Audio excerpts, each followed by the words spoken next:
ಈ ಬಸವ ಟಿವಿಯ ಸಮಸ್ತ ವೀಕ್ಷಕರಿಗೆ ಆರೋಗ್ಯ ಅರಿವು ಕಾರ್ಯಕ್ರಮಕ್ಕೆ ಸ್ವಾಗತ. ಈ ದಿನ ಗ್ಯಾಸ್ಟ್ರಿಕ್ ಅಂದರೆ ಏನು, ಆಸಿಡಿಟಿ, ಹೊಟ್ಟೆ ಉಬ್ರ, ಅಜೀರ್ಣ ಅಥವಾ ಹೊಟ್ಟೆಗೆ ಸಂಬಂಧಪಟ್ಟಂತಹ ತೊಂದರೆಗಳಿಗೆ ಔಷಧಿ ರಹಿತ ಚಿಕಿತ್ಸಾ ಕ್ರಮಗಳನ್ನು ತಿಳ್ಕೊಳ್ಳೋಣ. ಈ ಗ್ಯಾಸ್ಟ್ರಿಕ್ ಸಮಸ್ಯೆ ಜಗತ್ತಿನಾದ್ಯಂತ ಪ್ರತಿಯೊಬ್ಬ ವ್ಯಕ್ತಿಯನ್ನು ಕಾಡ್ತಾ ಇರತಕ್ಕಂತಹ ಸಮಸ್ಯೆ ಅಂದರೆ ಗ್ಯಾಸ್ಟ್ರಿಕ್ ಸಮಸ್ಯೆ. ಜೀವಿತಾವಧಿಯಲ್ಲಿ ಎಲ್ಲರೂ ಈ ಸಮಸ್ಯೆಯನ್ನು ಅನುಭವಿಸಿರ್ತಾರೆ. ಆ ಸಮಸ್ಯೆಗೆ ಏನು ಪರಿಹಾರ ಕ್ರಮಗಳಿದ್ದಾವೆ ಅನ್ನೋದನ್ನು ತಿಳಿಸ್ಕೊಡೋದಕ್ಕೆ ಇವತ್ತು ಬಂದಿರತಕ್ಕಂತಹ ಖ್ಯಾತ ಅಂತಾರಾಷ್ಟ್ರೀಯ ಯೋಗ ಗುರುಗಳು, ಆಧ್ಯಾತ್ಮ ಚಿಂತಕರು ಆದಂತಹ ಗಿತ್ತಮ್ಮಾಜಿಯವರಿಗೆ ಕಾರ್ಯಕ್ರಮಕ್ಕೆ ಸ್ವಾಗತವನ್ನು ಕೋರ್ತಾ ಇದ್ದೇನೆ. ಇದನ್ನ ವಾಯು ಮುದ್ರೆ ಅಂತ ಕರಿತೀವಿ. ಯಾರಿಗೆ ಗ್ಯಾಸ್ಟ್ರಿಕ್ ಸಮಸ್ಯೆ ಇರುತ್ತೆ, ಆಸಿಡಿಟಿ ಇರುತ್ತೆ, ಉಳಿ ತೇಗು ಬರ್ತಾ ಇರುತ್ತೆ, ಹೊಟ್ಟೆ ಉಬ್ರ ಇರುತ್ತೆ, ಹೊಟ್ಟೆ ಗುಡು ಗುಡು ಅಂತ ಇರುತ್ತೆ, ಅಂಥವರಿಗೆ ಹೆಚ್ಚು ಅನುಕೂಲ ಆಗುತ್ತೆ. ನಿಮ್ಮ ತೋರ್ ಬೆರಳನ್ನು ಈ ರೀತಿ ಮಡಚಿ ಹೆಬ್ಬೆರಳನ್ನು ಅದರ ಮೇಲೆ ಈ ರೀತಿ ನಿಲ್ಲಿಸ್ಬೇಕು. ಇದನ್ನು ವಾಯು ಮುದ್ರೆ ಅಂತ ಕರಿತೀವಿ. ಈ ವಾಯು ಮುದ್ರೆಯ ಜೊತೆಯಲ್ಲಿ ನೀವು ಪ್ರಾಣಾಯಾಮಗಳನ್ನು ಅಭ್ಯಾಸ ಮಾಡ್ಕೊಳ್ಬಹುದು. ಈ ಗ್ಯಾಸ್ಟ್ರಿಕ್ ಸಮಸ್ಯೆ ಮುಖ್ಯವಾಗಿ ಯಾವ ಕಾರಣಗಳಿಂದ ಬರುತ್ತೆ?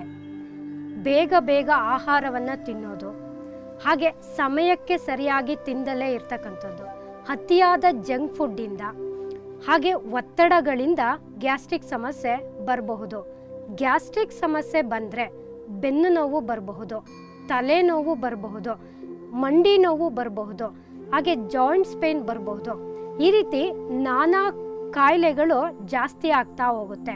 ಹಾಗಾಗಿ ಸಮಯಕ್ಕೆ ಸರಿಯಾಗಿ ಊಟ ತಿಂಡಿಯನ್ನು ಮಾಡಿ ಈ ಮುದ್ರೆಯ ಜೊತೆಯಲ್ಲಿ ಪ್ರಾಣಾಯಾಮಗಳನ್ನು ಅಭ್ಯಾಸ ಮಾಡಿ. ವಾಯು ಮುದ್ರೆಯ ಜೊತೆಯಲ್ಲಿ ಪಾರ್ಶ್ವ ನಾಭಿ ಚಕ್ರ ಪ್ರಾಣಾಯಾಮ, ಹಾಗೆ ನಾಭಿ ಚಕ್ರ ಪ್ರಾಣಾಯಾಮ, ಅನುಲೋಮ ವಿಲೋಮ ಪ್ರಾಣಾಯಾಮ ಇವ್ಯಾವನ್ನು ನಿಮಗೆ ಮಾಡಲಿಕ್ಕೆ ಸಾಧ್ಯ ಆಗಲಿಲ್ಲ ಅಂದರೆ ಒಂದೇ ಒಂದು ನಿಮಿಷ ಈ ಮುದ್ರೆಯ ಜೊತೆಯಲ್ಲಿ ಉಸಿರಾಟವನ್ನು ಮಾಡಿದ್ರೂ ಸಾಕು, ಗ್ಯಾಸ್ಟ್ರಿಕ್ ಸಮಸ್ಯೆ ನಿಯಂತ್ರಣಕ್ಕೆ ಬರುತ್ತೆ. ವಾಕಿಂಗನ್ನು ಅಭ್ಯಾಸ ಮಾಡುವಾಗ ಈ ಮುದ್ರೆಯನ್ನು ಮಾಡ್ಬೋದು, ಜರ್ನಿಯನ್ನು ಮಾಡುವಾಗ ಈ ರೀತಿ ನಿಮಗೆ ಯಾವಾಗ ಸಾಧ್ಯನೋ ಆವಾಗ ಕನಿಷ್ಠ ಪಕ್ಷ 1 ನಿಮಿಷ ಈ ಮುದ್ರೆಯನ್ನು ಅಭ್ಯಾಸ ಮಾಡಿದ್ರೆ ಸಾಕು. ಎರಡೂ ಕೈಯಲ್ಲಿ ವಾಯು ಮುದ್ರೆಯನ್ನು ಅಭ್ಯಾಸ ಮಾಡಿದ್ರೆ ಗ್ಯಾಸ್ಟ್ರಿಕ್ ಸಮಸ್ಯೆ ನಿಯಂತ್ರಣಕ್ಕೆ ಬರುತ್ತೆ. ಈ ಮುದ್ರೆಯ ಜೊತೆಯಲ್ಲಿ ನಾಭಿ ಚಕ್ರ ಪ್ರಾಣಾಯಾಮ, ಪಾರ್ಶ್ವ ನಾಭಿ ಚಕ್ರ ಪ್ರಾಣಾಯಾಮ ಇಲ್ಲಿ ಗಮನಿಸಿ. ಇಲ್ಲಿ ಉಸಿರಾಟದ ಕ್ರಮ ಬಹಳ ಮುಖ್ಯ. ಒಂದು ಕೈಯಲ್ಲಿ ವಾಯು ಮುದ್ರೆ ಇರುತ್ತೆ, ಇನ್ನೊಂದು ಕೈಯಲ್ಲಿ ಒಂದು ಭಾಗದ ಹೊರಳೆಯನ್ನು ಮುಚ್ಚಿರ್ತಾರೆ. ಹಾಗೆ 2 ಸೆಕೆಂಡ್ ಉಸಿರನ್ನು ತಾಂಡು 1 ಸೆಕೆಂಡಲ್ಲಿ ಉಸಿರನ್ನು ಸಹಜವಾಗಿ ಹೊರ ಹಾಕೋದಕ್ಕೆ ನಾಭಿ ಚಕ್ರ ಪ್ರಾಣಾಯಾಮ ಅಂತ ಕರೀತಾರೆ. 15ರಿಂದ 27 ಸ್ಟ್ರೋಕನ್ನು ಒಂದು ಸೈಡ್ ಈ ರೀತಿ ಅಭ್ಯಾಸ ಮಾಡಬೇಕು. ನಂತರ ಇನ್ನೊಂದು ಭಾಗದಿಂದ ಈ ರೀತಿ ನಿಧಾನವಾಗಿ ಅಭ್ಯಾಸ ಮಾಡಬೇಕು. ಯಾರಿಗೆ ಬೆನ್ನು ನೋವಿರುತ್ತೆ, ಹೃದ್ರೋಗ ಇರುತ್ತೆ, ಮನೋರೋಗ ಇರುತ್ತೋ ಅವರು ಹೆಚ್ಚು ಒತ್ತಡವನ್ನು ಕೊಟ್ಟು ಅಭ್ಯಾಸ ಮಾಡಬಾರ್ದು. ನಿಧಾನವಾಗಿ ಕ್ರಮಬದ್ಧವಾಗಿ ಅಭ್ಯಾಸ ಮಾಡಿದ್ರೆ ಹೆಚ್ಚು ಲಾಭ. ನಂತರ ಎರಡೂ ಕೈಗಳಲ್ಲಿ ವಾಯುಮುದ್ರೆ, ವಾಯುಮುದ್ರೆಯೊಂದಿಗೆ ನಾಭಿಯನ್ನು ಗಮನಿಸ್ತಾ ದೇಹದಲ್ಲಿರ್ತಕ್ಕಂತಹ ಕೆಟ್ಟ ಗಾಳಿಯನ್ನು ಆಚೆ ಆಗ್ತಾ ಬರೋದಕ್ಕೆ ಇದನ್ನು ನಾಭಿ ಚಕ್ರ ಪ್ರಾಣಾಯಾಮ ಅಂತ ಕರೀತಾರೆ.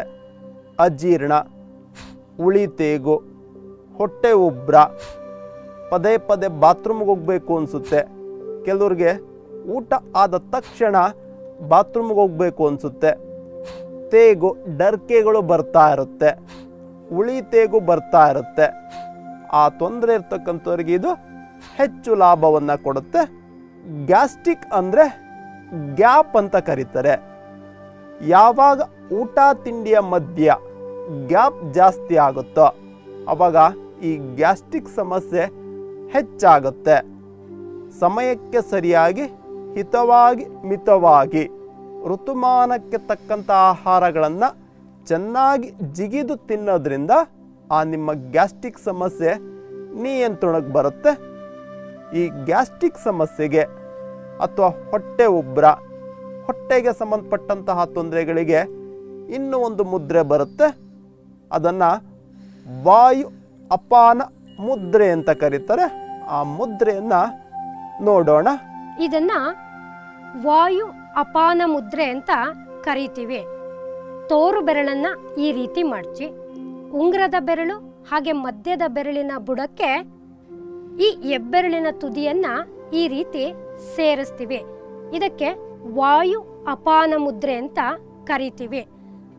ವಾಯು ಮುದ್ರೆಯ ನಂತರ ವಾಯು ಅಪಾನ ಮುದ್ರೆಯಲ್ಲಿ ಈ ಪ್ರಾಣಾಯಾಮಗಳನ್ನು ಅಭ್ಯಾಸ ಮಾಡ್ಬೋದು.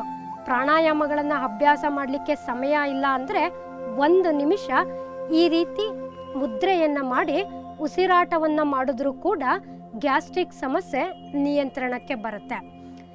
ಈ ಮುದ್ರೆಯ ನಂತರ ನಾನು ಹೇಳ್ದ ಹಾಗೆ ಪ್ರತಿ ಎಪಿಸೋಡಲ್ಲೂ ನಾವು ಹೇಳ್ತಾನೆ ಇರ್ತೀವಿ, ಆಹಾರದ ಕ್ರಮಗಳು ಬಹಳ ಮುಖ್ಯವಾದ ಪಾತ್ರವನ್ನು ವಹಿಸುತ್ತೆ. ಈ ಮುದ್ರೆಯ ಜೊತೆಯಲ್ಲಿ ಸಮಯಕ್ಕೆ ಸರಿಯಾಗಿ ಋತುಮಾನಕ್ಕೆ ತಕ್ಕಂತೆ ಹಸಿ ತರಕಾರಿಗಳೊಂದಿಗೆ ಆಹಾರವನ್ನು ತೆಗೆದುಕೊಂಡ್ರೆ ಈ ಗ್ಯಾಸ್ಟ್ರಿಕ್ ಸಮಸ್ಯೆ ನಿಯಂತ್ರಣಕ್ಕೆ ಬರುತ್ತೆ. ನಾನು ಹೇಳ್ದಾಗೆ ಗ್ಯಾಸ್ಟ್ರಿಕ್ ಸಮಸ್ಯೆ ಬಂತು ಅಂದರೆ ಬೆನ್ನು ನೋವು ಜಾಸ್ತಿ ಆಗ್ಬೋದು, ತಲೆನೋವು ಜಾಸ್ತಿ ಆಗ್ಬೋದು, ಹಾಗೆ ಜಾಯಿಂಟ್ಸ್ ಪೇನ್ಗಳು ಜಾಸ್ತಿ ಆಗ್ಬೋದು, ಹೃದ್ರೋಗ ಬರಬಹುದು, ಹೊಟ್ಟೆ ಉರಿ ಬರ್ತಾ ಇರುತ್ತೆ, ಎದೆ ಉರಿ ಬರ್ತಾ ಇರುತ್ತೆ.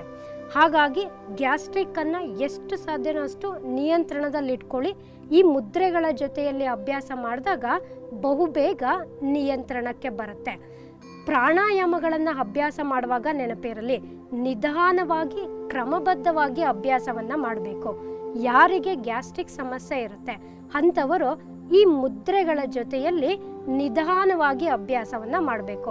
ನಾವು ತುಂಬ ಫಾಸ್ಟಾಗಿ ಪ್ರಾಣಾಯಾಮಗಳನ್ನು ಅಭ್ಯಾಸ ಮಾಡಿದಾಗ ಅಡ್ಡ ಪರಿಣಾಮಗಳಾಗ್ತಕ್ಕಂತಹ ಸಂಭವ ಹೆಚ್ಚಿರುತ್ತೆ.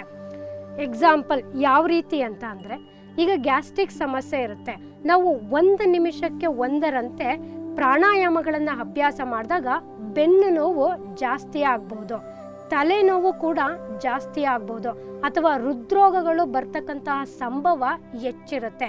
ಹಾಗಾಗಿ ಗ್ಯಾಸ್ಟ್ರಿಕ್ ಸಮಸ್ಯೆ ಇರ್ತಕ್ಕಂಥವ್ರು ನಿಧಾನವಾಗಿ ಕ್ರಮಬದ್ಧವಾಗಿ ಉಸಿರಾಟದ ಜೊತೆಯಲ್ಲಿ ಪ್ರಾಣಾಯಾಮಗಳನ್ನು ಅಭ್ಯಾಸ ಮಾಡಿದ್ರೆ ನಿಮಗೆ ಹೆಚ್ಚು ಅನುಕೂಲ ಆಗುತ್ತೆ.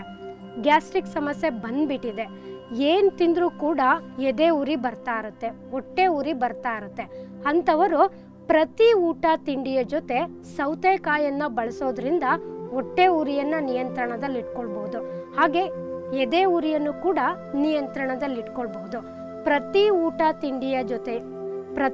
ಊಟ ತಿಂಡಿಯ ನಂತರ ವಾಯು ಮುದ್ರೆ ಹಾಗೆ ವಾಯು ಅಪಾನ ಮುದ್ರೆಯ ಜೊತೆಯಲ್ಲಿ ವಾಕಿಂಗ್ ಅನ್ನ ಅಭ್ಯಾಸ ಮಾಡಿದ್ರೆ ಗ್ಯಾಸ್ಟ್ರಿಕ್ ಸಮಸ್ಯೆ ನಿಯಂತ್ರಣಕ್ಕೆ ಬರುತ್ತೆ.